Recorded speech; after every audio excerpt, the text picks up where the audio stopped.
Namaskar, my all dear student of class 11. I am Shikha, your mentor to help you in the completion of your English syllabus. Main course book Hornbill is going on and we are completing the syllabus of first term. Today I have brought chapter number 3 in this video, Discovering Truth. The saga continues. Let's just go through the title first. पहले title समझ लेते हैं. Discovering is called searching something. जब आप किसी चीज़ को search करते हो, Tut is a name and that is an Egyptian king Tut जिसके बारे में ये chapter है.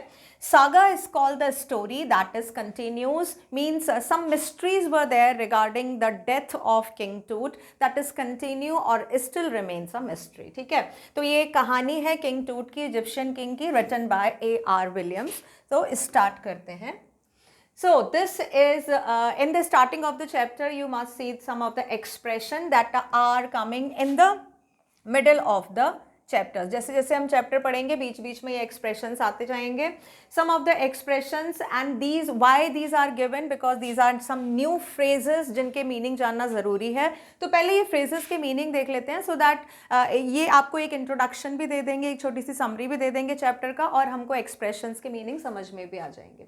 सबसे पहला है forensic reconstructions. What is the mean? It refers to the process of creating a face on the skull and see how the owner of the skull looked like. Here refers to the construction of the bust of King Tut based on the data received from CT scan. Actually in this chapter ना the mummy of King Tut have been received और उस mummy के ऊपर ये discovery चल रही है. यानी कि ये चैप्टर में किंग टूट जो होता है इजिप्शियन किंग, वो मर जाते हैं और उनकी जो मम्मी है वो एक्सकेवेट की जाती है काफ़ी सालों के बाद, 80 सालों के बाद, और उसका क्या हो रहा है फिर सीटी स्कैन उसका means they just find out the reason कि वो कैसे मरा. ठीक है, तो वो रीज़न फाइंड आउट करने के लिए फोरेंसिक रिकन्स्ट्रक्शन. तो फोरेंसिक रिकन्स्ट्रक्शन क्या होता है? किसी के फेस को दोबारा रिक्रिएट करना. बिकॉज डेथ कैसे हुई उसके लिए आपको each and everything you must no. ठीक है, तो फेस पहले कैसा था, उसके बाद धीरे धीरे उसको दोबारा से कंस्ट्रक्ट करना, क्योंकि वो डिटेरियोरेट हो जाता है इतने सालों के बाद मम्मी का जो फेस है. तो यहाँ पर जो रिकंस्ट्रक्शन है forensic is called something related to crime. तो इट वाज बिलीव्ड कि जो किंग टूट था वो उसकी नेचुरल डेथ नहीं हुई थी because he was died in his teen age. 13 to 19 teen age होती है, उसके बीच में उसकी डेथ हुई थी. तो इतना अर्ली, इतना जल्दी उसकी डेथ कैसे हुआ? तो ज़्यादातर जितने भी सस्पिशन है they are going towards like king टूट वॉज मर्डर्ड. ठीक है, तो forensic is called related to crime. तो क्राइम से रिलेटेड जो भी कंस्ट्रक्शन है वो किया जा रहा था और जो भी डेटा रिसीव हुए थे वो CT scan the computer tomography जो पूरे आपकी बॉडी की होती है, जिससे एक एक चीज़ के बारे में पता चल जाता है. Scudded across refers to moving quickly. The phrase is used for reference to the movement of the dark bellied cloud. ठीक है, scudded across is called जो काले काले बादल हैं, बहुत बड़े काले काले बादल हैं with the water inside that, वो जब जाते हैं एक जगह से दूसरी जगह, उसके लिए एक्सप्रेशन आया है.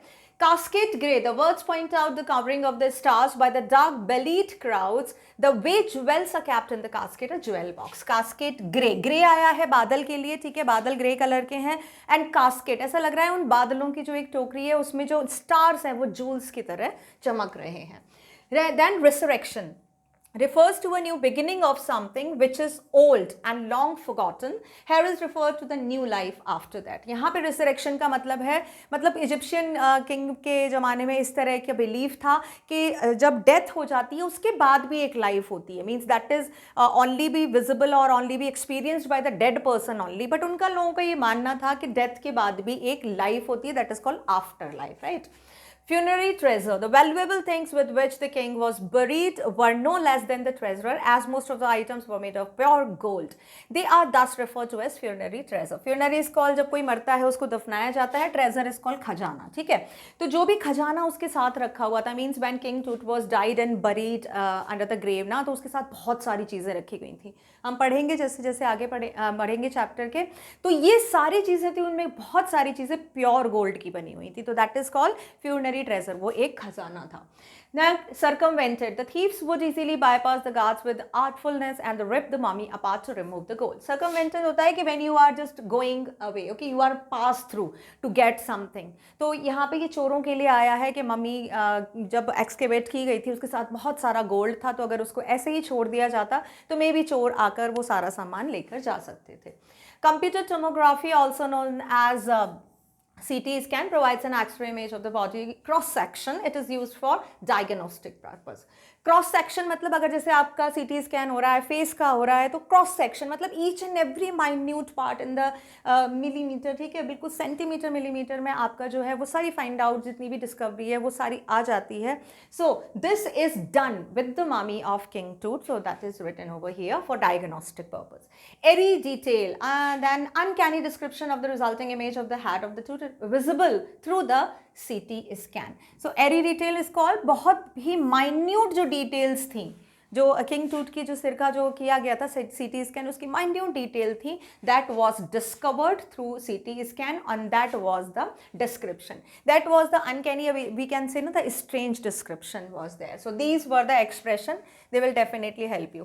I'll tell you to just wrote down, okay, just go and write down all these expression in your notebook so that you can just remember them. आपको याद हो जाएगा. चलो हम स्टार्ट करते हैं.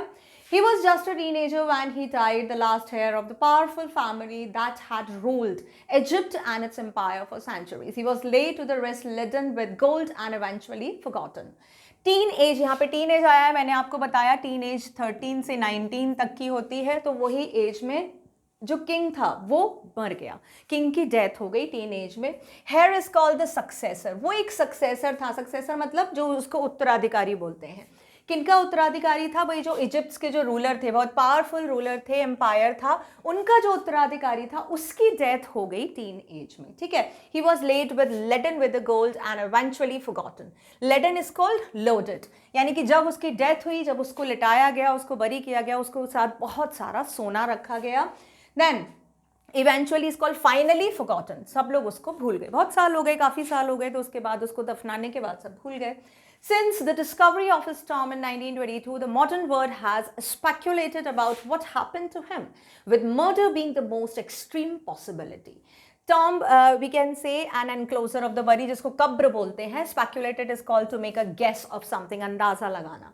तो जब उसकी डिस्कवरी हुई, ये कब फाइंड आउट हुआ? उसकी टॉम को 1922 सन लिखा है मॉडर्न वर्ड के अकॉर्डिंग. तो जितना भी हमारा जो मॉडर्न वर्ड था, अकॉर्डिंग टू मॉडर्न वर्ड, उन्होंने क्या अंदाज़ा लगाया कि भाई इसका मर्डर हुआ था, ठीक है. क्या हुआ होगा? तो जो सबसे एक्सट्रीम पॉसिबिलिटी थी, सबसे ज़्यादा जो वी कैन से ना एक्सपेक्टेड एंड वाइड स्प्रेड जो पॉसिबिलिटी थी, वो ये था कि भाई जो राजा था इतनी कम उम्र में कैसे मर गया टीन एज में, तो हो सकता है इसका मर्डर हुआ हो. Now living his Tom for the first time and almost 80 years, Tut has undergone a CT scan that offers new clues about his life and death. 80 years के बाद पहली बार उसको बाहर निकाला गया, किस चीज़ के लिए? CT स्कैन के लिए, पता लगाने के लिए मम्मी को बाहर कि भाई इसके साथ क्या हुआ, ठीक है. And then they just want to gather the clues after life of that, कि उसकी डेथ कैसे हुई, and provides precise data for an accurate forensic reconstructions of the boyish pharaoh. देखो ये फोरेंसिक रिकंस्ट्रक्शन, ये हमारा पहला एक्सप्रेशन आ जाता है, that is called scientific process to recreate the face of a person. दोबारा से उसके फेस को रिक्रिएट करना. एंड बॉयिश फाराओ मतलब यंग रूलर ऑफ इजिप्ट, ठीक है, बहुत यंग एज में जो मर गए थे. Means we can say the pharaoh is the king, ठीक है. इजिप्शियन में जैसे हमारे यहाँ किंग बोलते हैं, वैसे इजिप्शियन में क्या बोलते हैं? फराओ. सो बॉयिश फराओ जो मर गया था, जो टीन एज में मर गया था, उसको 80 साल के बाद उसकी ग्रेव से उसकी डेड बॉडी को निकाला और बहुत ही प्रिसाइज यानी कि माइन्यूट डेटा जो है उसके बारे में फाइंड आउट करने के लिए उसका फॉरेंसिक रिकंस्ट्रक्शन किया गया. So this was in the form of the introduction. देखो ये see like how you are reconstructing the face from skull and this image, like the image that is means that can be seen naturally by a general man, वो देख कर बता सके, क्योंकि ये minute detail है, दे आर तो visible and they can be just assessed by only the specialist, right. तो रिकंस्ट्रक्शन करने के बाद जब आपका फेस आ जाएगा, then you can just have an idea कि what happened with that person, right. इस तरह की ग्रेव में उसको रखा गया था, and this was the starting of the chapter. Now the complete explanation is starting line by line from here. An angry wind stirred up ghostly dust devils as King Tut was taken from his resting place in the ancient Egyptian cemetery known as the Valley of the kings. So यहाँ पर start होता है हमारा stair. पहले हम लोग वो देख लेते हैं meaning. Stared is called moved. हिलना या हिलना, मूव यानी कि हिला, ठीक है, सेकेंड फॉर्म में है ये. घोस्टली इज कॉल्ड अननेचुरल या थोड़ा सा हॉरेबल, जिसको बोल सकते हैं डरावना, ठीक है. रेस्टिंग प्लेस यहाँ पे आया है ग्रेव के लिए, कब्र के लिए आया है. Symmetry is a large boreal ground, जिसको कब्रिस्तान बोला जाता है.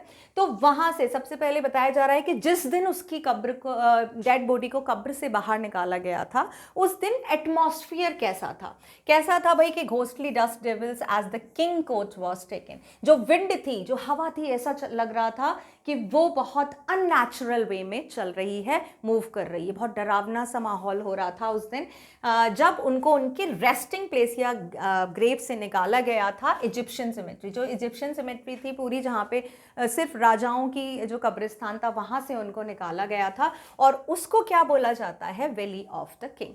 Dark bellied clouds had scudded across the desert sky all the day and hour, revealing the stars in cascade gray. It was 6 p.m. on 5th January 2005. Scudded across, next expression, and this is cascade gray, another expression we have already discussed, that is called moved very quickly, and gray clouds containing the star-like jewels. तो यहाँ पे जो dark belly is called, आपका जो tummy होता है, मतलब बहुत फूले हुए जो काले बादल हैं. फूले हुए का मतलब the clouds are taking water with them to just shower. तो जो बादल थे, जो काले काले बादल थे, वो एक जगह से दूसरी जगह मूव कर रहे थे. स्काई कैसा था, डेजर्टेड मतलब स्टार्स जो थे वो सारे गायब हो गए थे. जब काले बादल आते हैं तो स्टार्स सारे गायब हो जाते हैं. एंड उन्होंने क्या कर लिया था, उन्होंने स्टार्स को कवर कर लिया था. वेल इज कॉल्ड, कवर या घूंघट बोलते हैं. तो जो काले बादल थे उन्होंने स्टार्स को कवर कर लिया था. और टाइम क्या था, शाम के 6 बजे थे. दिन था 5 जनवरी 2005, ठीक है. तो ये जो दिन था, तब उसकी जो टूट थी, किंग टूट की जो मम्मी थी, उनको ग्रेव से बाहर निकाला गया था. This is the inscription written over there. तो यहाँ से निकाला गया था. कब निकाला गया था, 5 जनवरी को शाम को 6 बजे. Mummy Gleded had first, the world's most famous Mummy Gleded had first into the CT scan, brought here to probe the lingering medical mysteries of this little understood young ruler who died more than 3,300 years ago. Gleded is called continuous motion, probe is called find out, and lingering means long lasting. बहुत ज़्यादा जो long lasting था वो. यहाँ पे आपकी book में ही एक मैप दिया गया है, that we can see in the African continent. This is Egypt, ठीक है. ये इजिप्ट है यहाँ पर, और यहीं पे ही हमारी क्या है, वैली ऑफ द किंग, ठीक है. ये हमारी वैली ऑफ द क्वींस है, ये लिखा है वैली ऑफ किंग, और ये रहा वैली ऑफ किंग. तो यहाँ से जो है किंग की टूट की बॉडी को यहाँ से निकाला गया था 5 जनवरी को.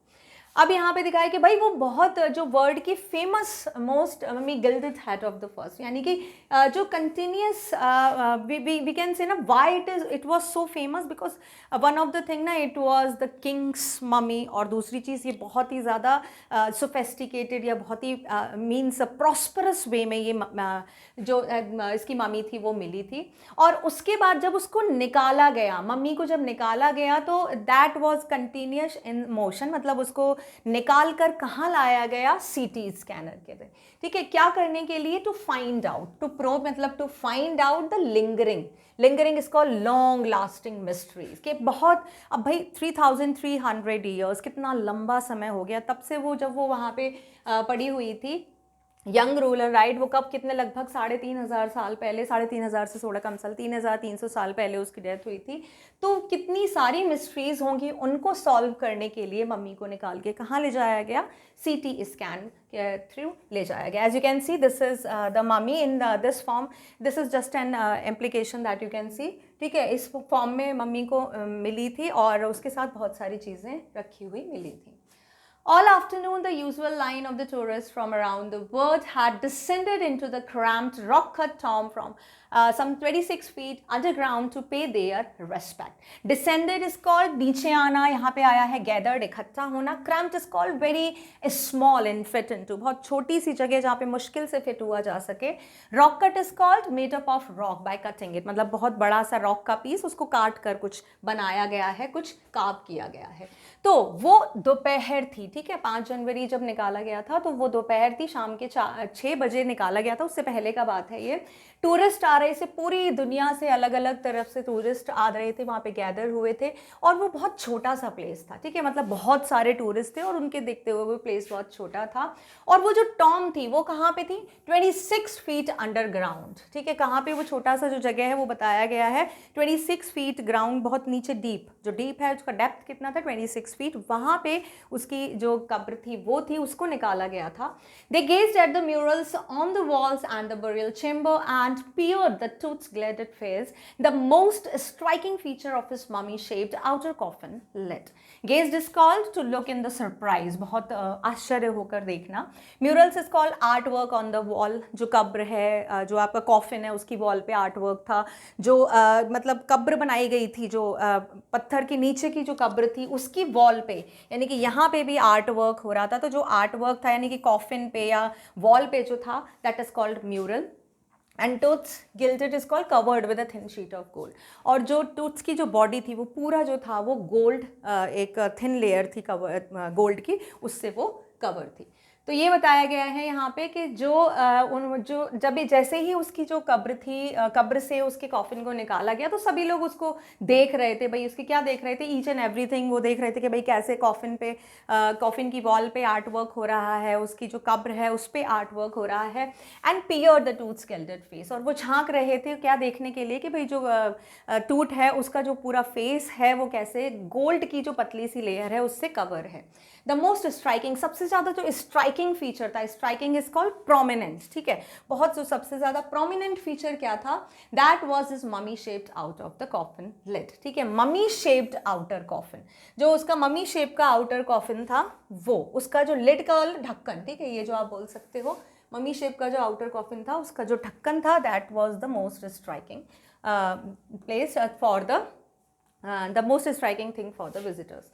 Some visitors read from guidebooks in the whisper. Whisper is called बहुत धीरे धीरे बोलना, जो मतलब जैसे हम फुसफुसा के बात करते हैं, दैट इज कॉल्ड। तो बहुत सारे जो विजिटर्स थे अपने साथ गाइड बुक्स लेके आए थे, भाई आर्कोलॉजिकल होते हैं, जो हिस्टोरिकल होते हैं, जो उनकी इच्छा होती है उनके साथ बहुत सारी बुक्स होती हैं, तो वो अपनी गाइड बुक्स में पढ़कर कुछ विस्पर कर रहे थे, उसके देखने के बाद others stood silently perhaps pondering tooths untimely death in his late teens, or wondering with a shiver if the Fauras curse, death of the misfortune fall upon those who disturbed him was really true.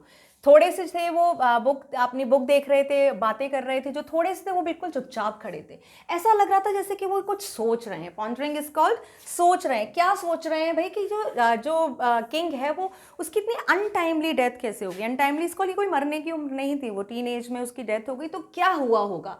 तो वो इस तरह का एक तरह से आश्चर्य भी कर रहे थे, और एक सिरहन, शिवरिंग इज कॉल्ड, मतलब कुछ सोच के, हाँ कुछ जब अननेचुरल होता है तो एक आपकी बॉडी में सिरहन हो जाती है, शिवरनेस, तो वो भी हो रही थी। उनको क्या लग रहा था कि भाई ऐसा लगता है जैसे कि फराउस का कर्ज है, कोई जो इजिप्शियन राजा है उसने उसको श्राप दिया होगा, हो सकता है उसका बैड लक हो जो उस पर आया हो, उसने किसी को डिस्टर्ब किया हो, कुछ भी हो सकता है। अलग अलग क्या पॉसिबिलिटी वो लगा रहे थे, मे बी उसकी डेथ कैसे हुई अनटाइमली, उसके लिए जो टूरिस्ट थे वो अलग अलग पॉसिबिलिटी लगा रहे थे। The mummy is in very bad condition because of what Carter did in 1920, said Zahi Hawa, Secretary General of Egypt, Supreme Council of the Antiquities, as he leaned over the body for a long first look. अब यहाँ पे देखते हैं सबसे पहले archaeologist होते हैं expert who study the past through the material remains, study through the past, this is past not part, ठीक है, जो पास्ट की स्टडी की जाती है, इतिहास की जो स्टडी की जाती है, जो भी कैसे करोगे आप इतिहास की स्टडी, जो भी चीज़ें बची हुई हैं, जो रिमेन्स बचे हुए हैं एक्सकेवेशन में, जो भी चीज़ें मिली हैं, तो वो जो स्टडी करते हैं उन रिमेन्स के थ्रू, उनको क्या बोलते हैं, आर्कियोलॉजिस्ट, ठीक है। तो यहाँ पर एक डिपार्टमेंट का नाम दिया गया है, that is secretary general of Egypt supreme council of antiquities.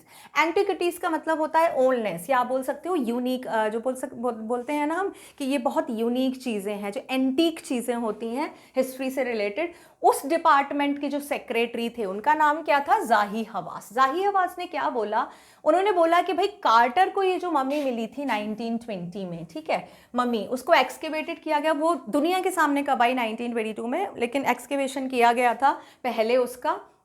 और उन्होंने बोला, किसने बोला, जाही हवास ने बोला कि भाई जब उनको बॉडी मिली तो बहुत बुरी दशा में थी, और वो उनको लगता है कि उसकी बुरी दशा का जो जिम्मेदार था वो कार्टर था। कार्टर वॉज एन आर्कियोलॉजिस्ट, ठीक है, ये कार्टर है, ये एक आर्कियोलॉजिस्ट थे जिन्होंने एक्सकेवेट किया था। तो उनके अकॉर्डिंग, जाही हवास के अकॉर्डिंग बॉडी जो थी, जो मम्मी थी, वो बहुत बुरी कंडीशन में थी। कार्टर ने उनके साथ कुछ ऐसा किया था जिससे उनकी ये हालत हो गई थी।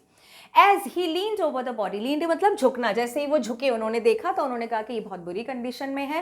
Then Carter Howard Carter, that is was a British archaeologist who in 1922 discovered Tut's tomb after years of the futile searching. ये कार्टर है, ठीक है। कार्टर कौन है?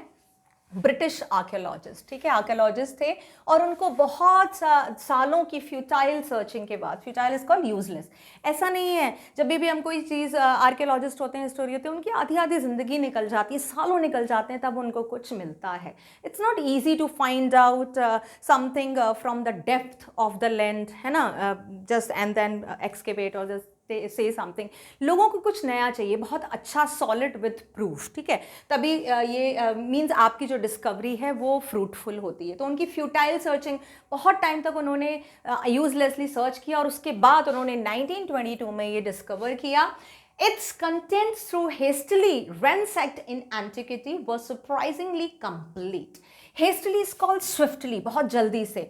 Ransack is called go through a place to steal something. किसी चीज़ कहीं जाना और किसी चीज़ को वहाँ से लेके आना या चुराना।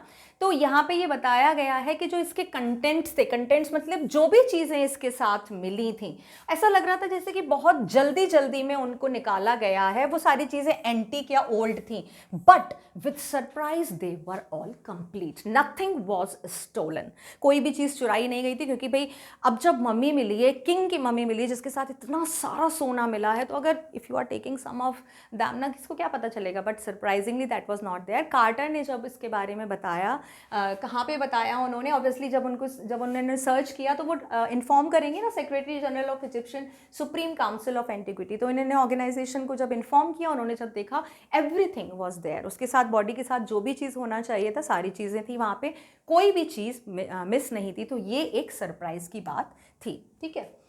नेक्स्ट आगे चलते हैं। They remain the richest royal collection ever found and have become part of the pharaoh's legend. Legend का मतलब एक लीजेंडरी, जो लीजेंड किसी के लिए भी आ सकता है, that is called legendary, very famous place और सेलिब्रिटी और कोई स्टोरी हो सकती है। तो यहाँ पे बताया गया है कि जो चीज़ें उनके साथ जो मिली थी वो बहुत ही ज़्यादा royal collection, richest royal, royal is related with the kings, शाही जिसको बोलते हैं, वो कलेक्शन वहाँ पर मिला था। And that was the first time they got, and that was the pharaoh's legend. बहुत फेमस थे जो भी रॉयल कलेक्शन थे वो मिले थे, वैसे पहले कभी देखे नहीं गए थे। Stunning artifacts in gold, their eternal brilliance meant to guarantee resurrection. This is another expression, restoration to life. Resurrection is called life में वापस उसको restore करना या उसको उससे connect करना। तो यहाँ पे बताया गया है कि जो बहुत आर्टिफैक्ट्स थे, जितने भी आर्टिफैक्ट्स इज कॉल्ड, जितने भी चीज़ें उसमें मिली थी वो बहुत ही स्टनिंग थी, बहुत means that was amazing. And eternal brilliance, eternal brilliance is called means gold is the metal, सालों के बाद भी आप अगर उसको फाइंड आउट करोगे that will remain same, that is not a decaying material कि वो जो ख़राब हो जाएगा, ऐसा तो कुछ है नहीं।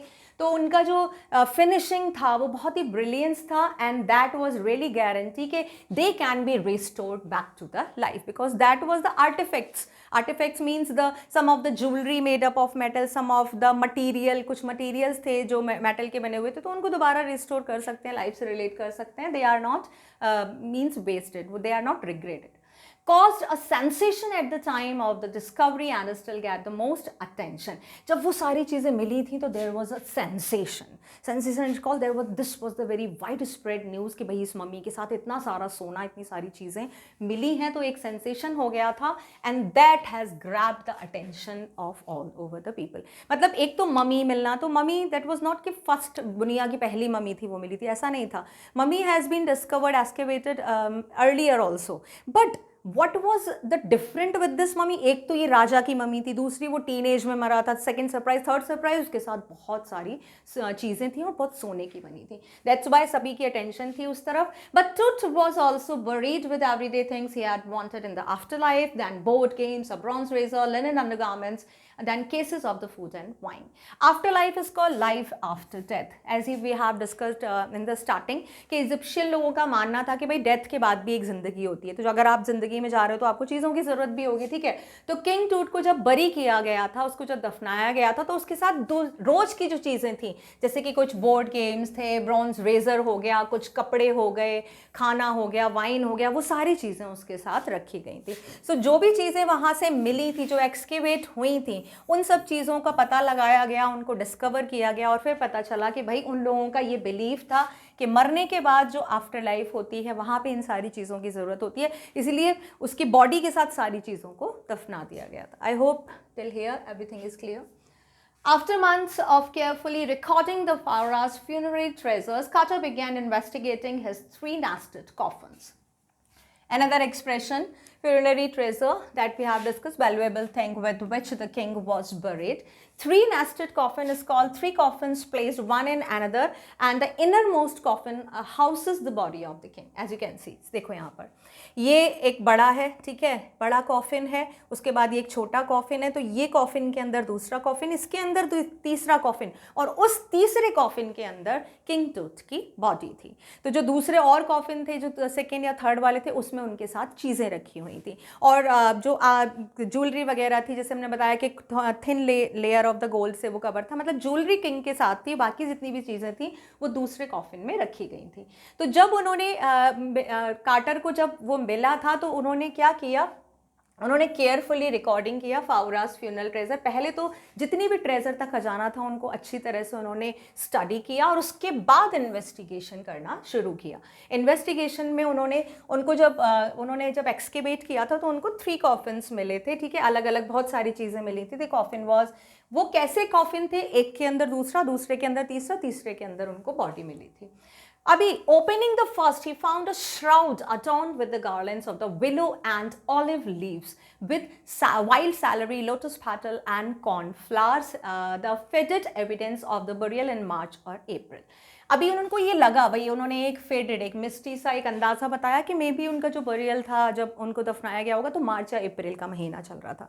कैसे बताया उन्होंने, भाई ये जो ऑलिव की लीव्स थी, जो विलो, ठीक है, ऑलिव लीव्स थी, सैलरी थी, लोटस पेटल्स थे, कॉर्नफ्लावर्स थे, ठीक है. तो ये जो चीज़ें होती हैं, जो फसलें होती हैं, वो अप्रैल या मार्च के टाइम पे, मार्च या अप्रैल के टाइम पे इनकी हार्वेस्टिंग होती है.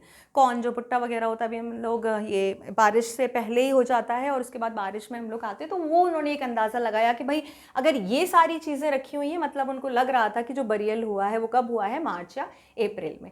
और उनको क्या मिला था, there was a shroud, a cloth in which that person is wrapped, जिसको आप बोल सकते हो कफन, ठीक है. तो एक कपड़े में लपटा हुआ था वो. Adorn is called decorated, but that was not a general coffin shroud, वो बहुत डेकोरेटेड था. And then garland of willow, garland is called माला, नेकलेस, ठीक है. Wreath of the flowers and leaves, तो जैसे आपने देखा है ना, गोल सा होता है जो उसमें पूरा स्टड होता है, फ्लावर्स एंड लीव्स से स्टड करते हैं, that is basically presented somewhere, और you can see on the door when during the Christmas the people are decorating their home. तो वो रेथ था, वो भी उनको मिला था, फूलों से, पत्तियों से सजा हुआ, और उसकी वॉल्स पे म्यूरल्स बने हुए थे. तो ये सारी चीज़ें उन्होंने स्टडी किया. मतलब उसको बहुत ग्रैंड वे में, जो राजा था भाई, तो उसकी डेथ हुई थी, तो उसको ग्रैंड वे में बहुत सारी चीज़ों के साथ दफनाया गया था. When he finally reached the mummy through, he ran into trouble. जैसे ही वो मतलब ये सारी चीज़ें उन्होंने देख ली, जितनी भी चीज़ें मिली, कॉफिन मिला, सब निकाल लिया. बट नाउ अब क्या आता है कि अब उनको किसको एग्जामिन करना था, जो एक्चुअल मम्मी थी उसको एग्जामिन करना था उनको. So now there was some problem or trouble for the Carter with that mummy. तो क्या ट्रबल आई, क्या प्रॉब्लम आई, चलो देखते हैं. The ritual resin had hardened, cementing tooth to the bottom of a solid gold coffin. No amount of legitimate force could move them, Carter wrote later. What was to be done? Ritual is called resin used in the ceremony of the mummification. Mummification मतलब जब दफनाया जा रहा है उसका जो ceremony, मतलब एक तरह से ceremony ही था वो, जब किसी राजा की डेथ हुई है उसको इतने ग्रैंड वे में दफनाया जा रहा है, तो that was just like look like a ceremony. Resin is a sticky or flammable substance that is insoluble. This is not invaluable, this is insoluble. Okay, insoluble. आप लोग ये ठीक कर लेना, मैं यहाँ पे लिख देती हूँ. That is insoluble in the water. ठीक है, तो वो जो मैटर था, जो रेजिन होता है एक तरह का स्टिकी चिपचिपा सा पदार्थ होता है जो कि फ्लेमेबल होता है, मतलब उस that can catch the flame, और वो इंसॉल्युबल होता है वाटर में. तो वो जो मम्मी थी वो पूरे बॉडी पे उसके वो जो रेजिन था वो चिपका हुआ था, ये वी कैन से ना, वो बिल्कुल धसा हुआ था, सीमेंटेड था. During the construction of a house क्या होता है, means bricks are cemented, bricks को सीमेंटेड किया जाता है उसके साथ. एंड देन वो ऐसा ही लग रहा था कि जो बॉटम था वो कैसा था, सॉलिड गोल्ड का था कॉफिन जो था, और जो रेजिन था, रिचुअल रेजिन था, वो कैसा हो गया था, बहुत हार्ड हो गया था. कोई भी legitimate force, legitimate is called reasonable, कोई भी रीजनेबल या लेजिटिमेट मतलब बहुत ताकत लगा लो, जितनी आप ताकत लगा सकते हो लगा लो, but that was not just ready to go away from the money. जो मम्मी थी उसके साथ वो बुरी तरह से चिपका हुआ था. As you can see this, you can have an idea कि किस तरह से उसकी जो किंग टूथ थी उसकी मम्मी मिली थी. That was the inner most coffin. This is Carter. Okay, Carter is examining the mummy. So ये जो आपको दिख रहा है ब्लैक, अभी ये Carter, this is not the body, right, this is the complete body, the entire body. See, this is of pure gold, ये भी प्योर गोल्ड का है. The entire body is covered with a thin layer of gold. ठीक है, तो वही दिखाई दे रहा है. Gold is a metal, that's why it is still shining, nothing happened to that. और ये जो आपको पार्ट दिख रहा है दैट इज रेजिन, जिसके साथ बॉडी बुरी तरह से फिक्स हो गई थी. कार्टर ने बाद में लिखा था कि क्या करना चाहिए उसको कुछ समझ में नहीं आ रहा था. तो this was in the condition. ये देख सकते हो आप, ये कपड़े में, दिस इज कॉल्ड श्राउड. ठीक है, श्राउड में ये बंधा हुआ है. Murals are there, mural can be seen on the wall, on the grave, ये सारे थे. जब उन्होंने निकाला ये कपड़े को हटाया तो this was in this shape. ठीक है. The sun can beat down like a hammer this far south in Egypt, and Carter tried to use it in the loosened resin. South के, इजिप्ट के साउथ में बहुत ज़्यादा गर्मी पड़ती है. ऐसा लगता है जैसे कि जो सन है वो हैमर यानी कि हथौड़े मार रहा है, मतलब बहुत ज़्यादा गर्मी पड़ती है. तो कार्टर ने क्या किया, कार्टर ने ट्राई किया कि भाई ये जो रेजिन है वो मे बी सनलाइट में अगर मैं रखूँ तो ये ढीला हो जाए, मेल्ट हो जाए, जिससे कि बॉडी बाहर आ जाए उसकी. Then for several hours he set the mummy outside in the blazing sunshine that heated it into 149 degree Fahrenheit. उन्होंने, blazing is called very hot, एकदम जलाने वाली, एकदम धूप जो थी वो जलाने वाली थी, वहाँ पे उन्होंने बाहर रख दिया. कितना टेम्परेचर था, 149 डिग्री फ़ारेनहाइट. ठीक है, आप अंदाज़ा लगा सकते हो. जो हमारा नॉर्मल होता है 98.4, तो ये कहाँ 149. कितना ज़्यादा टेम्परेचर था, वहाँ उन्होंने रख लिया. But nothing burst, is called slight movement, लेकिन ज़रा सा भी असर नहीं हुआ. You can imagine, resin is so powerful substance, बिल्कुल भी जो उसको ब्लेजिंग सनशाइन भी उसका कुछ भी नहीं बिगाड़ पाई. He reported with a scientific detachment that the consolidated material had to be chiseled away from the beneath of the limbs and trunk before it was possible to raise the king's remain. Chiseled away, to cut something with a chisel. Cut something is called, I think, carve. This is carve या cut something. आप इसको क्या लिख सकते हो, cut. Chisel is call, ये जो होती है, ये जो जिसको शायद ये जिसको हैमर से आप तोड़ के, ठीक है, जो छेनी होती है, जो पतली सी महीन सी चीज़ होती है जिस पे आप प्रेशर लगा के हैमर के स्ट्रोक से फिर आप छील सकते हो. तो उन्होंने कहा कि भाई ये तो निकलने वाला है नहीं. कंसोलिडेटेड इज कॉल, जो इंटीग्रेटेड, जो इकट्ठा हुआ जो मटीरियल है, वो रेजिन के बारे में बात कर रहे हैं यहाँ पे. Consolidated material it call resin. वो रेजिन के बारे में बोल रहे थे कि ये जो है ये अब ऐसे तो हटेगा नहीं, ये मेल्ट नहीं हो रहा है, कुछ भी नहीं हो रहा है, इसको मतलब हैमर हैमर से, हथौड़े, छेनी हथौड़े से ही हटाना पड़ेगा इसको. And then beneath is called under limbs of the trunk. Limbs is called हाथ पैर. मतलब इसको नीचे करना पड़ेगा जो ट्रंक में, मतलब पूरी बॉडी उस पर चिपक गई थी, तो जो ट्रंक था वहां पे जो नीचे हाथ पैर चिपके हुए थे उसके नीचे भी ले जाकर ठोक ठोक के उसको निकालना पड़ेगा. Only then it was possible to raise king's remain. तभी ये पॉसिबल है कि भाई किंग्स के जो रिमेन्स है, रिमेन्स मतलब बॉडी है जो, वो बाहर निकाली जा सकते. इसके अलावा और कोई भी तरीका नहीं था.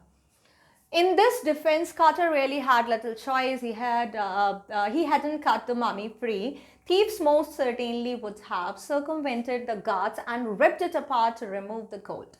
Circumvented, another expression that is called find a way around. ये चोर मतलब कार्टर ने क्या देखा यहाँ पर कि कार्टर भाई उसके पास कोई चॉइस ही नहीं थी. अब उन्होंने मम्मी एक्सकेवेट कर लिया था, ऐसा भी नहीं था कि मम्मी को उठा के कहीं रखो, क्योंकि that was away in the deserted area still. ठीक है, तो उनके पास क्या था कि वो मम्मी को फ्री नहीं छोड़ सकते थे. अगर वो फ्री छोड़ देते तो क्या होता भाई, उसकी या तो कोई रखवाली करने वाला होता, उसकी कोई सेफ गार्ड होता. अदरवाइज जब पता चला, ये न्यूज़ तो बहुत जल्दी फैल गई थी, अगर पता चला कि भाई मम्मी मिली, इतना सारा सोना है, तो क्या होता, all the robbers and everybody will come and they can take the things. वो अपने साथ ले जा सकते हैं. तो मतलब anyhow they will find a way and steal something. तो वो उनको अकेला नहीं छोड़ सकते थे. और रिप्ट इज कॉल्ड अलग करना, पार्ट रिमूव द गोल्ड. वो पूरे जो मम्मी थी उसको अलग करके, मतलब खराब करके, और गोल्ड ले जा सकते थे. In Tut's time the royals were fabulously wealthy and they thought और hoped they could take their riches with them. ये बताया गया है उनकी रॉयल को देखकर, जब उनको मिला इतना सारा, जब वेल्थ मिला, इतना सारा सोना चांदी, बहुत सारी चीज़ें मिली, तो पता लगा कि भाई वो लोग जो थे, जो इजिप्शियन किंग थे, वो बहुत ज़्यादा means they were extra ordinary wealthy, prosperous, and they thought, उनको क्या लगता था कि भाई उनकी जो रिचेस है, दे कुड टेक देयर, वो वट एवर दे हैव, क्योंकि उन पर उनका अधिकार था. तो जब उनकी डेथ होगी, वो सारी अपनी जो चीज़ें हैं अपने साथ ले जाएंगे. That's why they were kept with the king. For his journey to the great beyond, King Tut was lavished with the glittering goods. Lavished, we can say ना, उनके साथ रखा गया था. Lavish मतलब उनको लादा गया था, मतलब बहुत sophisticated सजाया गया था उनको. क्या चीज़ें, जब उनकी journey is called his journey, मतलब यानी कि जब उनकी डेथ हो गई, तो जो डेथ की जर्नी थी, तो वो उससे परे, मतलब कि डेथ हो गई है उससे कोई मतलब नहीं है, लेकिन उनको जिस लेविश लाइफ, जो भी सोफिस्टिकेटेड ग्रैंड लाइफ जो उन्होंने अपनी जीते जी जिया, वो मरने के बाद भी उनको वैसा ही देना था. That's why King Tut was just capped in that coffin with the glittering goods. Glittering is called सोने चांदी की चमकती हुई चीज़ों के साथ. Precious collars, inlaid necklets and bracelets. Collars is called necklace, ठीक है, ये जहाँ पे इस तरह का आर्मलेट आगे जो पहनते हैं वो था. Then bracelets थे, amulets थे, rings थी. Now amulets is a piece of the jewelry that's the protection of the against the evil and danger of itself. So ये एक तरह की ज्वेलरी होती है जिसको किसके लिए बनाया जाता है, मतलब उसको ये मानना होता है कि भाई ये आपकी बीमारी से या बहुत ईविल लोगों से, जो बुरी चीज़ें हैं, बुरा ओमेन है, कर्स हैं, उन सब से रक्षा करेगी. तो ये इस तरह की चीज़ें उनको पहनाई जाती थी. तो जब वो जीते थे तब भी पहनते थे, जब उनके मरने के बाद भी ये सारी चीज़ें उनके साथ रखी गई. ठीक है, तो यहाँ पे कार्टर ने क्या बताया कि ये सारी चीज़ें जो भी उनके साथ मिली थी उसकी न्यूज़ काफ़ी स्प्रेड हो गई थी. And that's why Carter was not able to leave that mummy in this condition and he was trying to take out that mummy parts anyhow. उनको क्या लगा कि भाई छेनी हथौड़े से ही अब निकलेगा ये. A ceremonial apron, sandals, sheaths for the fingers and the trees, and now iconic inner coffin and mask, all of pure gold. और चीज़ें बताई गई हैं भाई. और चीज़ें क्या मिली थी उनको, एक चीज़ नहीं, बहुत सारी चीज़ें मिली थी. Carter has made an inventory, उन्होंने पूरा एक लिस्ट बनाया था. That he is talking about a ceremonial apron is called the protective garment that is worn. This is O. That is worn over the front cloths and sheaths are called a close fitting cover, जो बहुत पास होता है. तो उन्होंने बताया क्या क्या मिला था भाई. एक ceremonial apron मिला था जो कि कपड़ों के जो ऊपर पहना जाता है इस तरह का, that looks like, वो मिला था उनको. शीथ मिली थी जो बहुत क्लोज फिटिंग कपड़े होते हैं, वो मिले थे. Then sheaths for the fingers and toes. Sandals मिले थे. ठीक है, सैंडल भी मिले थे कि भाई अब जब आफ्टर लाइफ है तो सारी चीज़ें चाहिए, चप्पल भी चाहिए तो चप्पल भी. And that was not like हमारे ऐसे ordinary chappal, that was shahi royal slippers. तो सैंडल्स वर देयर. तो फिंगर्स और टोज के लिए बहुत इनर जो क्लोज फिटिंग चीज़ें थी जो पहनी जाती थी, like gloves and that socks, वो उनको मिले थे. And that was the inner iconic inner coffin, ठीक है। आइकॉनिक इज कॉल्ड समथिंग और someone who represent something other, some other thing, ठीक है। मतलब किसी को रिप्रेजेंट करना, किसी के लिए सिंबल होना, आइकॉनिक चीज़ें थी वो। जितनी भी चीज़ें थी, मास्क, एक मास्क मिला था प्योर गोल्ड का, दैट इज ऑल वेयर। और ये सारी चीज़ें किसकी बनी हुई थी? गोल्ड की बनी हुई। तो इतनी सॉलिड, इतनी बड़ी, इतनी हैवी चीज़ें थी, और वो सब किसकी बनी हुई थी? गोल्ड की। To separate Tut from his adornments, Carter's man removed the mummy's hat and severely neared every major joint. तो यहाँ पे क्या किया? एडॉर्नमेंट्स इज कॉल्ड ऑर्नामेंट या ज्वेलरी बोल सकते हो आप इसको। एंड अभी कार्टर ने क्या किया? अब कार्टर के जो जितने भी एडॉर्नमेंट्स थे, जितनी भी ज्वेलरी थी, उनको हटाया टूथ से, ठीक है, अलग किया पहले उसको। एंड देन कार्टर के जो साथ करने आदमी थे, उन्होंने अलग किया भाई, पहले मम्मी के हेड को अलग किया। And then severed nearly to major joint. और मेजर जॉइंट्स थे मतलब हाथ के, पैर के, शोल्डर्स के, घुटने के, जितने भी जॉइंट थे, मतलब that was not possible to take the body out in one part. वो पूरी तरह से रेजन से चिपकी हुई थी कि जो काम करने वाले थे उनको अलग अलग बॉडी पार्ट्स में उसको मम्मी को निकालना पड़ा था। Once they had finished, they reassembled the remains on a layer of the sand in the wooden box with padding that concealed the damage the bed where the Tut was rest. एक बार जब उन्होंने finish कर लिया, जब उनका सारा मतलब बॉडी के पार्ट, एक एक बॉडी पार्ट जब उन्होंने अलग कर लिया, उसके बाद उसको रीअसेंबल किया। असेंबल इसको दोबारा से इकट्ठा करना, ठीक है। दोबारा से उन्होंने उसको जमाया, मतलब हाथ की जगह हाथ रख दिया, पैर की जगह पैर रख दिया, इस तरह से उन्होंने किया। और फिर उसकी जो लेयर थी वो किस पे रख दी? एक सैंड, एक वुडन बॉक्स लिया, उस पे सैंड बिछाया और उस पे पैडिंग किया, उस पे उन्होंने रख दिया। और conceal, conceal is called to hide, यानी कि छुपाने के लिए, कि भाई हाथ, अब क्या था, उसका गला अलग हो गया था, हाथ पैर सब अलग हो गए थे, तो उसको छुपाने के लिए उन्होंने उस पर पैडिंग कर दिया। मतलब उसको ऐसा लग नहीं रहा था उसको देख के कि बॉडी पार्ट्स अलग अलग है, बट फैक्ट क्या था कि बॉडी पार्ट्स अलग हो गए थे। कैसे अलग हो गए थे? जब उन्होंने उसको छेनी हथौड़े से जब काट काट के निकाला, तो ऑब्वियसली वो चीज़ें अलग हो जाएंगी। तो अब उस ऐसा ही लग रहा था कि जो टूथ है वो पहले की तरह ही वो रेस्ट कर रहा था। ये सारी चीज़ें जो उनको मिली थी, वो सारी चीज़ें उन्होंने अलग कर दी, टूथ्स के बॉडी पार्ट को रीअसेंबल कर दिया। नेक्स्ट देखते हैं, archaeology has change substantially in the inverting decades. Intervening is called means आने वाले कुछ सालों में, in and substantially in the intervening occur in the time between the events. थोड़े थोड़े टाइम के बाद आर्कियोलॉजी चेंज होती रही, and decades is the time of 10 years, then focusing less on the treasure and more on the fascinating details of the life and intriguing mysteries of death. जैसे जैसे time pass होता गया, intriguing is called to arouse one's curiosity. एक बार आपने देख ली भाई, ठीक है, ये सारी चीज़ें मिला है, तो मटीरियलिस्टिक थिंग वन टाइम ना, आफ्टर अ सर्टेन टाइम ना, you lost your interest in those things. जितनी भी लैविश की चीज़ें, जितनी भी मटेरियलिस्टिक चीज़ें होती हैं, एक टाइम के बाद उनके में इंटरेस्ट खत्म हो जाता है। द सेम वॉज देयर, सारे लोगों ने बातें किया, सबको दिखाया, and everybody was witnessed over there, उसके बाद खत्म हो गया। But the most curiosity was there again, that was left in the mystery of the death, कि उसकी डेथ कैसे हुई, ये अभी तक सॉल्व नहीं हुआ था। दैट वॉज मोर फैसिनेटिंग या ल्यूरिंग, या ये बहुत ज़्यादा जानने की सबको इच्छा थी।